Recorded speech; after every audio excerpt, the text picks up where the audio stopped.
I've probably done videos on this event in the past, but that doesn't make what I want to talk to all of you about today any less important. Let's talk about the events of September 11th and 12th, 2012. It's been 10 years since 4 brave Americans were murdered by radical Islamic terrorists in Benghazi who were merely looking to kill foreigners/infidels. Before I get to my overarching point in talking about this once more, let me just repeat the names of those we lost during that attack. U.S. Ambassador to Libya, Christopher Stevens, U.S. Foreign Service Officer Sean Smith, and former Navy SEALs and CIA contractors Tyrone Woods and Glenn Doherty. Hey everybody, your resident man in black is back from vacation for another edition of the best kept secret in the conservative movement, things that need to be said. For MRCTV, I'm Nick Kangadis. Really quick, I'd love it if all of you could head on over to Rumble, subscribe to our channel, and hit that plus button. And no matter where you watch our videos, please share, like, and don't be afraid to leave a comment. I love to read what you guys have to say, and I couldn't do what I do without all of you. Now, on with the show. My major point in talking about this subject isn't just to commemorate the brave people who fought to save their own lives while their government sat back and watched them die. No, my point here is to thank those same brave people for their actions, because that, in my opinion, was the acceleration of the average American waking up and saying, what did our government do? Or not do, for that matter. The two 9/11 attacks, 11 years apart, were the catalysts for many Americans to say, wait, something's not right here. And why is the media in lockstep with the federal government and their narratives? Now, you remember the name Susan Rice, right? She was the U.S. ambassador to the useless United Nations under then activist-in-chief Barack Obama. You might know her now as one of the people most likely pulling the puppet strings for the Biden regime. Well, remember her line of absolute bullshit back then? Our current best assessment, based on the information that we have at present, is that in fact what this began as was a spontaneous, not a premeditated, response to what had transpired in Cairo. In Cairo, as you know, a few hours earlier, there was a violent protest that was undertaken in reaction to this very offensive video that was disseminated. But based on the best information we have to date, what our assessment is as of the present is in fact what it began spontaneously in Benghazi as a reaction to what had transpired some hours earlier in Cairo, where of course, as you know, there was a violent protest outside of our embassy sparked by this hateful video. There was a hateful video that was disseminated on the internet. It had nothing to do with the United States government. According to Britannica Encyclopedia Online, they reported the following about Benghazi, which directly contradicts Rice's comments.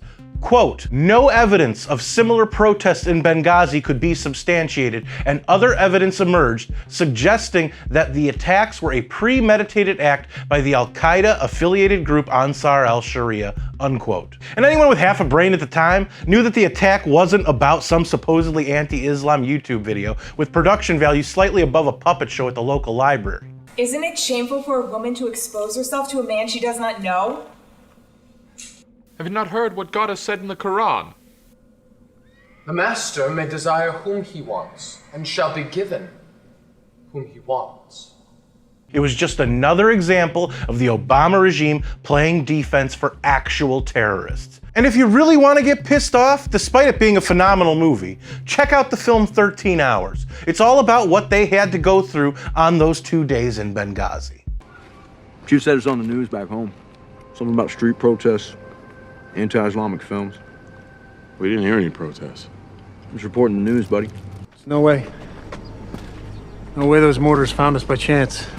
They had to be set up on us days or weeks ago. Now, I'm not going to take up too much more of your time today, so let me just put it this way. Those brave men fought valiantly in the face of great opposition, and 4 of them lost their lives. And while they didn't know it at the time, it gave us a lot of the motivation to not be bashful about questioning our federal government. And I can't say this enough to all of you. Even if you work for the government like the Benghazi 4 did, events like what they went through give us yet another example of the absolute animus the government we allow to exist with our money has towards anyone who gets in the way of their power grabs. Roger Stone, longtime Trump associate and advisor was taken into custody by the FBI. Breaking news in the Russia investigation. CNN has just learned that Robert Mueller has charged former National Security Advisor Michael Flynn. Well, the grand jury now has indicted Steve Bannon for contempt of Congress. There appears to be an investigation by the feds into Mar-a-Lago, the home of Donald Trump, the twice impeached president and very much disgraced president. MyPillow chief executive Mike Lindell said yesterday that federal agents approached him